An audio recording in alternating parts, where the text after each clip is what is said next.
high school did experience ICE coming to the home, but because the student knew their rights and knew they didn't have to let ICE in, ICE went away. And so this can make all the difference in the world. So rights are, if ICE comes to the home, you do not have to open the door. In fact, you should not open the door.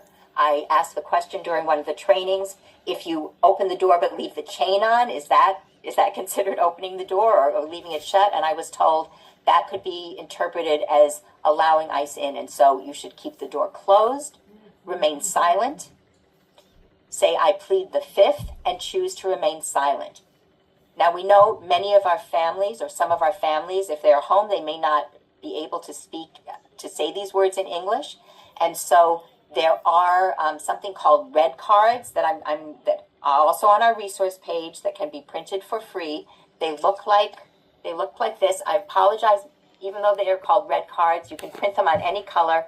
I didn't have red, so I printed it on orange paper, but they are called red cards. So on one side, it has in English the statement, I do not wish to speak to you. I do not agree to allow you into my house. And then on the other side, it has it in the home language. There are many languages that it can be printed in.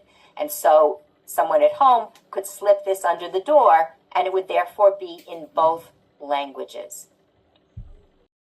Some schools in the city that are distributing the cards, they do feel comfortable distributing the cards, but we have heard from that some principals are not feeling comfortable with doing that because they are not officially on the resources list. We are advocating for those to be added to the official DOE and city resources list, but we are waiting for an answer from the chancellor.